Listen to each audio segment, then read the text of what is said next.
นี่เด้อถ้าผู้ใดยังมีวิจัยวิจารณ์หลักการและยืนยันและตัดสินสำนักนั้นผิดสำนักนี้ถูกค่อยวิจัยวิจารณ์ตั้งแต่ผู้อื่นอันนั้นผิดอันนี้ถูกเพื่อสิยืนยันตัดสินความเห็นของเจ้าความเห็นส่วนตัวของเจ้าของถูกอันนี้ส่วนมากเขาสิมีแต่การวิจัยวิจารณ์ผู้อื่นเป็นจังซั่นผู้อื่นเป็นจังซี่เด้อันนี้แต่เป็นหมู่ภิกษุสงฆ์เราใดแสดงแบบนี้ก็ช่างหรือคนอุบาสกอุบาสิกาใดที่เขาสอนทำมันมีเยอะแยะอยู่แล้วแบบนี้ก็ช่างถอนออกมาอย่าเบิ่งอย่าติดต่ออย่าติดตามพอเขาสิมีตั้งแต่หลักการวิจัยวิจารณ์ความผิดความถูกไปหาทฤษฎีหาเหตุผลมาประกอบกับความเห็นของเจ้าของเป็นไงปล่อยว่างบ่ได้พวกนี้นั่นแหละจังว่ามันหาแต่หลักการหาทฤษฎีหาหลักฐานหาพยานมายืนยันอันนั้นจริงอันนี้ไม่จริงอันนั้นผิดอันนี้ถูกอยู่เขาสิเว้ากันมกมุ่นแต่เรื่องนี้บุคคลใดบ่ว่าคฤหัสถ์แสดงธรรมหรือเมชีก็ช่างแสดงได้ทั้งนั้นแหละแต่ว่าให้เฮาสังเกตตัวนี้เป็นหลักถ้าบ่เป็นตาถอนออกมาทันทีโลดอย่าไปติดตามอย่าไปเบิ่งยิ่งมีประเภทว่าถ้าสิแสดงธรรมสอนธรรมดอกเหยียบย่ำทำลายหรือว่ายกอ้างหมู่ภิกษุดูถูกหมู่ภิกษุสงฆ์ทั้งหลายนี่ให้ถอยทันทีเลยเด้อพระนั้นไม่ดีพระนี้ไม่ดีสำนักนั้นไม่ดีสำนักนี้ไม่ดีทันทีถอยเลยอย่าไปติดตามเด้อ นั่นแหละแต่สัตว์เดรัจฉานในแท้เขายังบ่ดูถูกหมู่ผู้ที่มีภากาสาวพัดนะเฮาคบคนเช่นไรเสพติดธรรมของบุคคลเช่นไรเฮาสิไหลเป็นเหมือนดุจดั่งบุคคลเช่นนั้นเด้อซึ่งทราบโดยบ่รู้โตบางสำนักจดจำท่องจำมาแล้วสถาบันบางสถาบันจดท่องจำมาแล้วสิค่อยเอาไปตะดูถูกผู้อื่นเด้บ่ได้เลือกได้ว่าเจ้าของควรในฐานะหรือบ่ควรในฐานะเข้าใจบ่ล่ะค่อยถ้าเอาไปดูถูกตัดสินอันนี้กล่าวคำไม่จริงคำนี้จริงคำนั้นไม่จริงเนี่ยถอยออกมาเลยเด้ออย่าไปสนใจมันเขาสิหาแต่พยานเขาสิหาแต่หลักฐานมายืนยันเหตุผลของเขาทิฏฐิของเขาว่าถูกเด้นั่นแหละเขาไม่ได้สอนเรื่องปล่อยว่างดอกเป็นเฮาเสพติดกับพวกนั้นเฮาสิซึมซาบเป็นคือเขาเพราะแต่ได้จดจำฟังธรรมมาฟังที่เขาแสดงบรรยายมาปุ๊บมันสิเอาคำที่เป็นความเห็นกันของไปดูถูกผู้อื่นไปกล่าวตู่ผู้อื่นว่าคนนี้กล่าวผิดคนนั้นกล่าวถูกต้องอย่างนั้นจึงจะถูกจังนี้จึงจะใช่ถอยออกมาโลดอย่าไปเบิ่งนี่แหละวิธีเลือกออกมาแล้วที่ดีที่สุดก็คือเฮาศึกษาโดยตนเองบ่กี่บทดอกของพระพุทธเจ้าธรรมมาจากกัปปวัตตนสูตรนี่เป็นหลักเลยหลักไงพุทธเจ้าองค์ใดออกมาก็แสดงธรรมมาจากหลักกรหมู่นี่คือหลักไงหลักที่เฮายึดไว้ได้ยึดมาปฏิบัติยึดมาทำตามได้เฮ็ดจังได๋เพิ่นก็แสดงมรรคมีองค์8อริยสัจ4ทุกข์แบบนี้สมุทัยเหตุแห่งทุกข์แบบนี้การดับทุกข์ดับแบบนี้วิธีดับทุกข์ดับแบบนี้นี่ต่างหากส่วนที่ยังไปหาวิจัยวิจารณ์คนนั้นพูดไม่จริงคนนั้นพูดจริงมันต้องกล่าวถูกกล่าวผิดมันจะเป็นหลักการอีหยังอยู่นะนั่นแหละจึงบอกว่าธรรมจักรบทเดียวนึงคุ้มเบิดแล้วบทรองลงมากับอนัตตลักษณะสูตรว่าโดยของแตกทำลายของบ่มีตัวบ่มีตนของบ่จีรังอย่างยืนรองลงมาอีกเป็นอธิตตปริยาจสูตร3สูตรนี่ก็เหลือกินละรู้แล้วซ้ำนี่ เราถือว่าการเสพติดการเสพครบนะบุคคลเช่นใดเราจะเป็นเช่นนั้นเด้อเฮาสิซึมซาบไปที่เคยเห็นมาล่ะไปอ่านไปจดจำมาล่ะมาหากล่าวตู่ผู้อื่นน่ะทันทีเลยมันเป็นจังไดถือว่าถอนออกมาเลิกติดตามบล็อกไปเลยก็ได้สิวางซั่นคนพวกนี้สิจดจำแต่คำนั้นมาค่อยว่าผู้อื่นเด้แต่ว่ามันบ่เคยเบิ่งตัวเองนั่นแหละนี่คือวิธีกับสถานที่ที่เพิ่นมุ่งเน้นในข้อวัดปฏิบัติมุ่งเน้นในการเบิ่งกายกับใจของเจ้าของเองมุ่งเน้นในการจะไปสนไผจังซี่นะ มุ่งเน้นในการจดจ่อมาดูตัวเองดูกายกับใจของเจ้าของเองเนี่ยแล้วก็วิธีการปฏิบัติของเพิ่นเนี่ยเฮาจังเลือกเข้าไปคบไปเสพกับพวกจังซั่นเขาเจ้าสิสอนมันบ่ได้มีอิหยังมากเด้การที่สิละจริงๆขันธ์ห้ากายนี่ก็บ่เป็นของเจ้าของประกอบอันนั้นเป็นเครื่องทบทวนเป็นเครื่องพิจารณาเป็นเครื่องวิจัยวิจารณ์ในตนซื่อเด้ว่าขันธ์ห้าไม่ใช่ตัวไม่ใช่ตนสัตว์บุคคลเราเขาประกอบไปด้วยธาตุดินน้ำไฟลมทั้ง4เกสาโลมานาคาทันตาไตโจรเป็นเครื่องพิจารณาเป็นเครื่องอยู่อย่างหนึ่งซื่อเด้แหละเฮานี่ว่าบ่ได้ยากแล้วตายแน่กายนี่บ่เป็นของเจ้าของแน่นอนเฮ็ดจังได๋ก็สร้างบ่อยู่ในอำนาจที่เฮาอยากให้มันเป็นเมื่อมันร้อนมันก็ร้อนเมื่อมันหิวมันก็หิวเมื่อมันป่วยมันก็ป่วยแบบมันสิตายมันก็ตายบ่มีผู้ใดควบคุมอิหยังกับมันได้แน่แค่นี้นึงเด้การกายอีหยังล่ะเป็นตัวควบคุมมันก็เวทนาสัญญาสังขารวิญญาณคือใจคือความรู้สึกเฮามายึดติดว่าเป็นของเฮาเองนะปล่อยว่างอุปาทานอุปะคือสิ่งที่อุบัติขึ้นทานะแปลว่าสิ่งที่ยึดมั่นถือมั่นติดในอารมณ์ความรู้สึกว่าเป็นของตนเวทนาคือความรู้สึกว่าเป็นของเจ้าของสัญญาคือความจำว่าเป็นของสังขารคือความคิดว่าเป็นของเจ้าของวิญญาณคือความรู้สึกร่วมแล้วในการรับรู้ร้อนหนาวเขาก็เลยสรุปให้ว่าความรู้สึกนั่นแหละเอิ้นว่าใจก็ว่าเอิ้นว่าจิตก็ว่านะเนี่ยละรูปกับนามดึงเข้ามาเบิ่งเจ้าของโลดเรียกว่าน้อมเข้ามาเบิ่งแล้วก็วิธีปฏิบัติจังซี่เพิ่นสอนกรรมฐานใดถ้ามันอยู่ในวงกรรมฐานที่พระพุทธเจ้าแสดงเอาไว้เพิ่นเน้นอยู่แล้วสติปัฏฐาน4เพิ่นเน้นโดยอานาปานสติและสติปัฏฐาน4นี่เป็นหัวใจเลยที่เพิ่นเน้นการดูลมหายใจเนี่ยก็คือการอยู่กับตัวเองดูลมหายใจเมื่ออยู่ลมหายใจแล้วก็เห็นเวทนาแห่งความรู้สึกของเจ้าของเองมันก็เห็นความคิดนึกต่างๆนานาสารพัดที่มันปรุงมันแต่งไปมันก็เห็นธรรมคือสิ่งทั้งหลายทั้งปวงที่มันเกิดกับเฮานั่นแหละกายเวทนาจิตธรรมอาศัยอานาปานสตินี่สติปัฏฐาน4หลักยืนนี่เององค์แห่งการตรัสรู้เพิ่นแสดงไว้โพธิปักขิยธรรมองค์แห่งการตรัสรู้ทั้งเบิดนั่นแหละบรรลุธรรมนั่นแหละ37อย่าง37หมวด37อาการเพิ่นเอาอานาปานสติประกอบเข้ากับสติปัฏฐาน4เป็นที่1นั่นแหละผู้ใดเพิ่นสอนแนวนี้ก็ให้เขาไปเสพครบปฏิบัติตามข้อวัดที่เขาเจ้าแนะนำนั่นเพราะว่ามันสิเห็นตนมันสิเห็นเจ้าของเองเห็นความยึดมั่นถือมั่นของเจ้าของเองนั่นแหละถ้าผู้ใดเข้ามาอยู่ในหลักนี้ก็เป็นเรื่องที่พระนิพพานเลยเป็นของบ่ไกลจากเฮาเพราะว่าอยู่นำเฮาอย่าให้ไปกับสำนักที่เขาเจ้าสอนอานาปานสติหรือสติปัฏฐาน4นี่เป็นหลักใหญ่โลดแล้วก็แนวคิดหรือวิธีปฏิบัติข้อวัดเอิ้นว่าข้อวัดปฏิบัตินี่ตัวนี้มันเป็นเส้นตรงแล้วทางตรงแล้วบ่ซ่าก็เร็วมันก็ได้ของมันอยู่แล้วลักษณะนี้ส่วนไปค่าวิจัยวิจารณ์หลักการจังซั่นหลักการแบบนี้โอ้ยบ่ถึงไหนมันยังติดอยู่ผู้สอนก็ยังติดอยู่ผู้ตามก็ต้องติดคือกันนั่นแหละมันเป็นจังซั่นเลือกเอาเด้อเลือกพระเจ้าเพิ่นก็บอกให้เฮาเลือกอยู่เด้ล่ะหน้าดีแม้นสิว่าหวานข้าวกล้าน้อยแต่ว่าได้ผลมากนะนั่นแหละ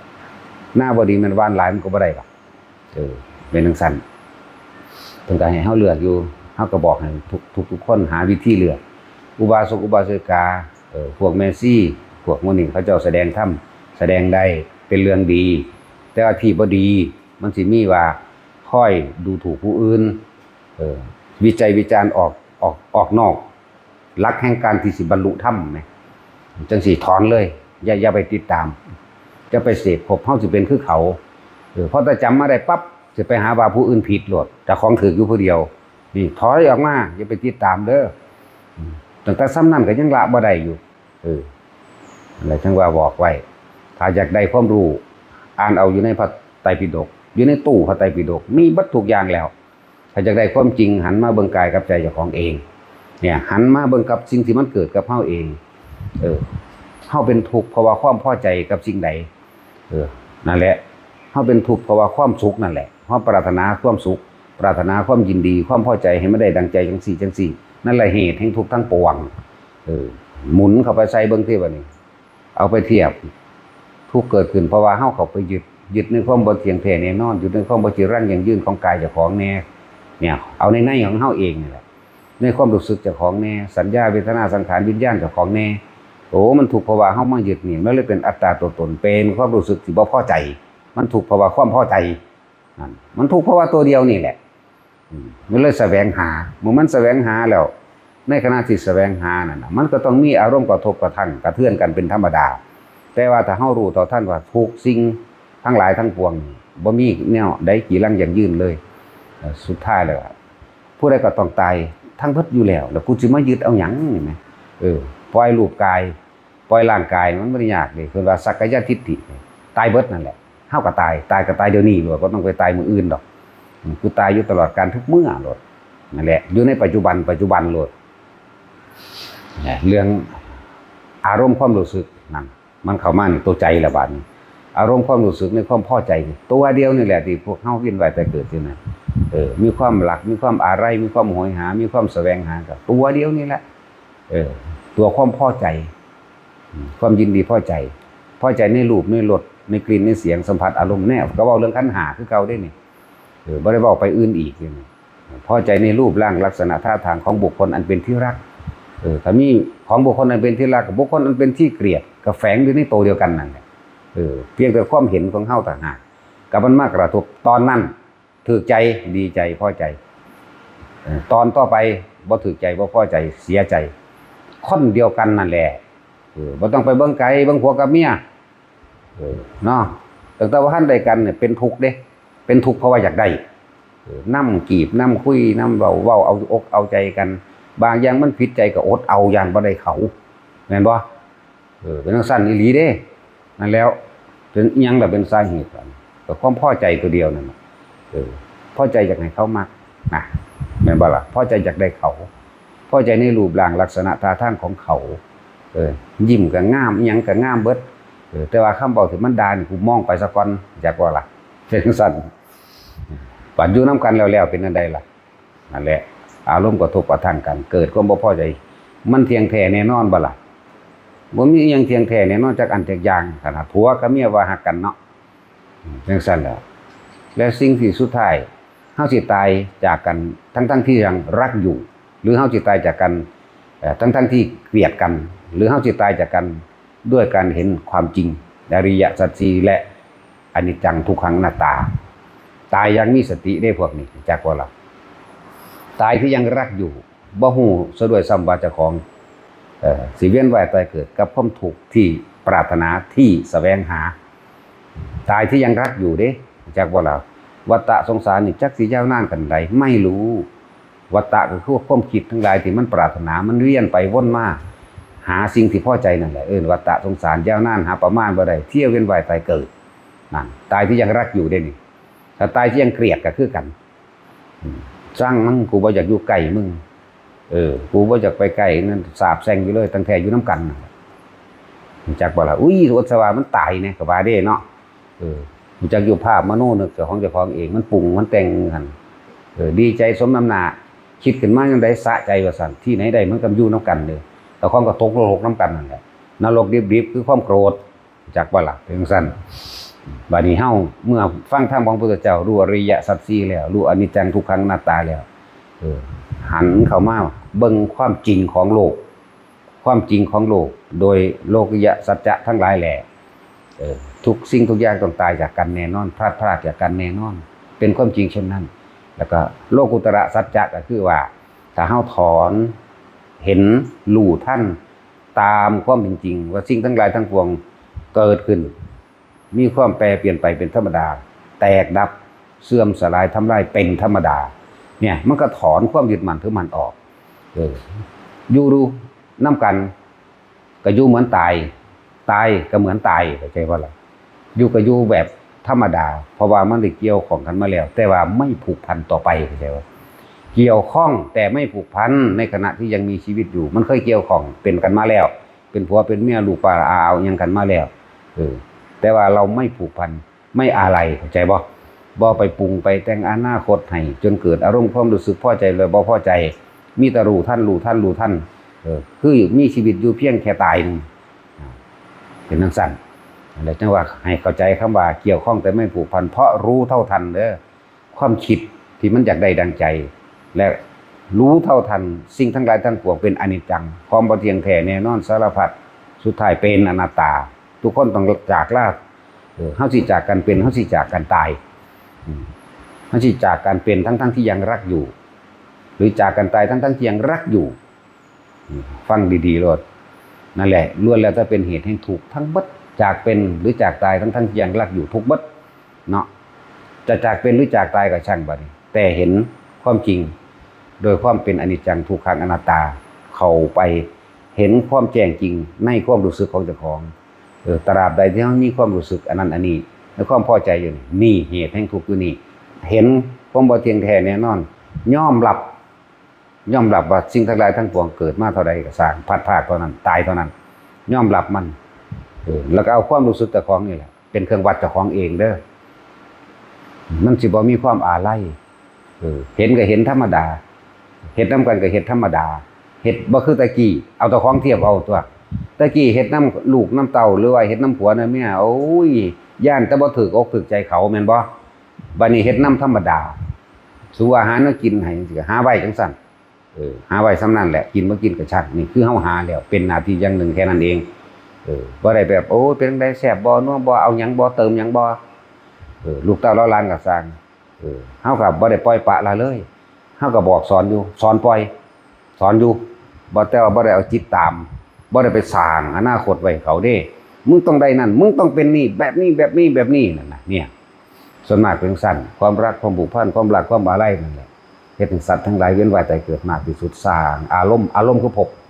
ความรู้สึกนั่นแหละคือภพเด้อพอใจกับไม่พอใจนั่นแหละตัวภพเฮ็ดจังได๋เฮาสิทันมันกึกเห็นโลดเห็นอนิจจังอนัตตามันทุกสิ่งทุกอย่างบ่มีความยืนยั่งยั่งยืนดอกเนี่ยเห็นปั๊บของมันก็หยุดของมันบอกไปโรงเรียนเด้อเงินอยู่หั่นเด้อเฮ็ดอันนั้นเด้อบ่เฮ็ดก็สร้างหัวมันตีแค่นี้นึงแนวบ่ได้ยากเลยผัวเมียคือกันก็เฮ็ดไปนำกันธรรมดานี่แหละแต่ถึงหน้าค่าแล้วมันอยู่นำกันบ่ได้ดอกมันสิบีบออกมาบีบก็ว่าแม่นเรื่องทุกข์ร้อนให้บีบเด้เป็นโดยธรรมชาติมันมันคลายกำหนัดคลายความยินดีนะมันคลายออกจากรูปร่างลักษณะท่าทางเพราะว่ามันเห็นอนิจจังอนัตตาเวทนาสัญญาสังขารมันคลายออกจากความรู้สึกนั่นอีกแต่กี้บ่ได้ผู้เมียเห็นผัวไปกินเหล้าเต้นหน้าห้านนี่โอ้ยศูนย์ขึ้นมาโลดเนาะนั่นแหละตัววัดอยากบ่ล่ะโอ้ยโมโหขึ้นมาโลดถ้าคนปฏิบัติธรรมก็เห็นแล้วมันสิปล่อยจักบ่เขาก็เป็นของเขาจังสั่นเฮาสิเฮ็ดหยังกับเขาได้เนี่ยมันสิไปจังสั่นเด้มันปล่อยเมื่อถึงอนาคาแล้วมันบ่อยากอยู่ดอกเงินนะมันสิดีดตัวเองออกมาหาหม่องบวชเป็นผู้ชายผู้หญิงก็บวชคือกันมันสิเป็นศีล8ขึ้นมาเองเด้อเป็นเอาเองเนี่ยเฮาเห็นหลายละเห็นจัก3นี่แหละพวกผู้หญิงเป็นเอาเองเลยนายออกมาเอาเองเลยมากำหนดของเขาเอาเองเป็นเอาเองเห็น3แล้วประเภทนี้แปลกอยู่เด้บ่ได้มีคำว่าคนพวกนี้บ่เคยดูถูกบ่เคยกล่าวตูบ่เคยใส่ร้ายบ่เคยดูถูกไผเลยแม้กระทั่งหมาสิไปว่าหยังกับผู้มีภากาสาวพัดภิกษุสงฆ์สามเณรทั้งหลายบ่มีคิดเบิ่งดีๆแบบนั้นแต่คนทั้งหลายแค่อันฆราวาสธรรมดาสอนธรรมะถ้ามีการวิจัยสำนักนั้นสำนักนี้เป็นจังซั่นจังซี่หยุดให้พวกเจ้าถอนออกเลยเลิกติดตามอย่าไปเบิ่งอย่าไปติดตามจะไปคอมเมนต์คอมเมนต์อิหยังมันเห็นเลยอันนี้ว่าตั้งแต่โตเขาเองก็ยังบ่ทันได้สามารถบวชได้เนี่ยคิดเบิ่งคักๆเด้อโตเขาเองยังอยู่ผู้เดียวบ่ได้อยู่มั้ยแล้วเฮาสิไปมั่นใจปานนั้นบ่ว่าเขาบรรลุของเฮาเอาความจริงที่มันเป็นออกมาตัวนี้ก็เด้มาเทียบใส่นั่นน่ะคนที่เขาได้ทำจริงตั้งแต่โสดากันไปไม่มีการกล่าวตู่ใส่ร้ายเบียดเบียนผู้ใดผู้หนึ่งให้เสียชีวิตทรัพย์สินตลอดทั้งคนละสัตว์บ่มีตาหมาเขาก็บ่ดูถูกหมดแม่งเขาก็บ่ดูถูกเบิ่งธรรมดาบ่ภาษาสังสรรค์อันนั้นอันนี้เว้าไปโอ้ยแล้วพวกเฮาอย่าไปคบเสพประเภทนั้นเด้อเอาออกเลยบ่ต้องไปสนใจนั่นแหละ เขาก็บ่ละกิเลสตัณหาอุปทานเฮาได้เฮาก็บ่ละให้เขาได้คือกันเห็นบ่ล่ะฉะนั้นเฮาเอาตัวเฮาซะหลักใหญ่มีอยู่แล้วธรรมจักรนี่เอาธรรมจักรเป็นหัวใจโลดธรรมจักรว่าปวัตตนสูตรอยู่ในหันเบิดแล้วยังก็ดีบทเดียวนี่ก็ทะลุปูโป่งแล้วนะเพิ่นก็สอนลงไปนิจังอนัตตาคือเก่านั่นแหละยังก็ดีนั่นแหละฉันว่าบอกวิธีเลือก บอกวิธีคบเสพถ้าเฮาไปคบกับคนจังใดเฮาก็สิไปเป็นจังซั่นคือเขาเด้คนมักเว้าพื้นคนเฮาไปดูเว้าคุยดูเขาดูเว้าพื้นน้ำเขาเด้แม่นว่าล่ะนินทาน้ำเขาไปล่ะนั่นแหละจังซั่นคือจังเฮาอันบัดนี้เฮาสิมองย้อนกลับตัวเองหลายๆคนเข้าใจว่าเจ้าของเป็นคนดีเนาะเวลาเขานินทาว่ากล่าวตู่ใส่ร้ายนั่นนี่บุคคลไม่ถูกนินทาไม่มีในโลกว่าซั่นกลับมาใหม่เด้อพวกเฮา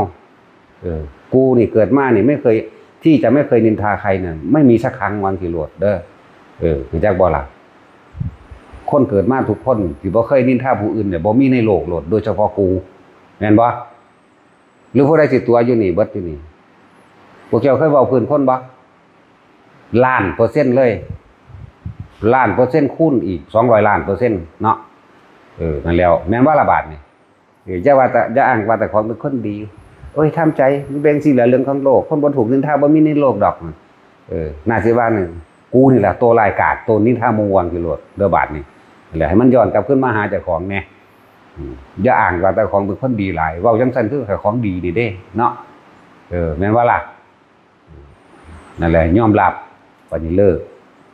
นินทาเขาหรือนินทาเราก็จังเถอะบ่ได้มีประโยชน์หยังได้มีแต่โทษกับโทษเด้อนั่นแหละบ่มีอีหยังเลยหันเข้ามาเบิ่งเจ้าของโลดเฮาเฮาศูนย์เพราะว่าเรื่องใดนี่เนี่ยเวลาเขาว่านั่นความนี่ปึ๊บกูโมโหเรื่องใดหนอนี่เนี่ยกูกำลังยึดเรื่องใดหนอโลดนี่หันเข้ามาเบิ่งนี่เขาก็บ่ได้เฮ็ดให้กูทุกข์เด้เขาด่าเฮาก็เลยแม่นบ่เฮาต่างหากได้ไปดึงคำด่าออกเข้ามาแบบพิจารณาว่ากูไปเฮ็ดผิดแม่มึงหยังหัวเด้เนาะเจ้าของได้ปรุงเอาเองเนาะเสียงมันอยู่แต่เสียงจักว่าล่ะอันใดว่ามันเรื่องข้อขาดบาดตายอย่าไปสนใจนะจักว่าล่ะนั่นแหละแต่อันนึงที่มันบ่แม่นติอีไดว่าบอกกูดูมันว่าอยู่ไสรอดแล้วเนาะโอ้ยมันจะคั่นปากก็ยังมันสิไปตีปากเขาแม่นว่าล่ะคือบ่ตีปากเจ้าของหั่นเพราะอย่างหยังเจ้าของก็เคยนินทาผู้อื่นคือกันแม่นว่าล่ะบ่มีดอกค่อยหังโตการเลยจักนินทาต่อหน้าแล้วรับหลังก็ฟาดแมงเราเด้นี่แหละกูนี่ละตัวเก่งในการนินทาคนนี่เขาก็ว่าจังซี่ว่าเด้กูนี่ละหังเก่งบางทีเนาะต่อหน้าต่อตาเราเด้ว่าแม่นนินทาก็มีเอาเบิดทุกรูปแบบเอาล่ะพอ